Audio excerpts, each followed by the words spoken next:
গতকালকে একটা ভিডিও হয়েছে, মুশফিকুর রহিম বাংলাদেশের ক্রিকেটার, চিনেন না? মুশফিকুর রহিম ইমামতি করতেছে আর পেছনে অন্যান্য ক্রিকেটাররা তার পেছনে নামাজ আদায় করতেছে। আলহামদুলিল্লাহ বলেন। ভালো না খারাপ? কোরআনের বিধান নামাজ, এটা বাংলাদেশের প্রত্যেকটা ক্ষেত্রে মুসলমানরা পালন করুক। এই নামাজের দৃশ্য দেখলে আপনার কলিজায় মানে ঠান্ডা লাগে না?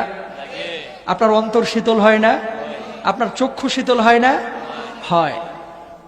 এই নামাজের দৃশ্য দেখার পরে কিছু কিছু মানুষ অনলাইনে দেখলাম কমেন্ট করছে যে বাংলাদেশ ক্রিকেটের মধ্যেও মনে হয় জঙ্গি ঢুকছে।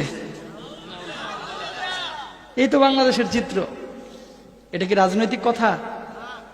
দেখেন, তারা ক্রিকেট খেলে, এটা তাদের জগৎ।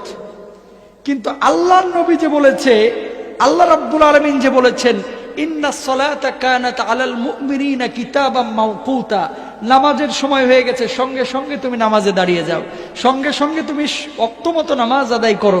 তো একজন ক্রিকেটার আল্লাহকে বিশ্বাস করে ফিল্ডে নামাজ আদায় করলে সমস্যাটা কোথায়? কথা বলে না? এখন আজান হয়ে গেছে, এখানে যদি আপনাদেরকে নিয়ে নামাজ আদায় করি সমস্যা আছে? ওই যে ওখানে ক্ষেত খামারে কাজ হচ্ছে, কথার কথা, নামাজের ওয়াক্ত হয়ে গেছে, আপনি যদি নামাজ আদায় করেন সমস্যা আছে? সমস্যা কাদের জানেন? যারা বাম রাম নাস্তিক, তার সিরা পাগল। আরো যারা বলেন ঠিক কিনা? বন্ধুরা আবার আওয়ামী লীগ, বিএনপি, জাতীয় পার্টি, ইসলামী আন্দোলন, অমক তমক, এগুলো কোনো বিষয় না।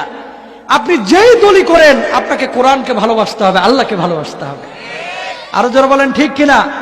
সুতরাং যারা মুশফিকুর রহিমদের নামাজ দেখার পরে যাদের গায়ে আগুন জ্বলে গেছে, এরা বাংলার জমিনের বড় বড় নাস্তিক মুর্তাদ, ঠিক কিনা?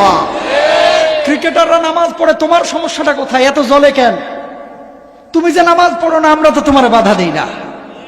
কথা বলেন। তুমি যে নামাজ পড়ো না, আমরা কি বাধা দিই? কোন মানুষ যদি নামাজ না পড়ে, আমরা বলি ভাই নামাজে আসুন। কারণ কি? নামাজটা আপনাকে জান্নাতের পথ দেখায়, নামাজ আপনাকে জান্নাতে নিয়ে যাবে। নামাজ হচ্ছে আল্লাহর সঙ্গে সাক্ষাতের মাধ্যম। নামাজ যার নাই তার ঈমান যেন নাই, ঠিক কিনা? কেউ যদি নামাজকে অস্বীকার করে, সে কি মুসলমান থাকবে? সে কাফের হয়ে যাবে, সে কাফের হয়ে যাবে। হোক সে ক্রিকেটার, নায়ক, গায়ক, যাই হোক, সাধারণ মানুষ নামাজকে অস্বীকার করলো, সে কাফের হয়ে গেল।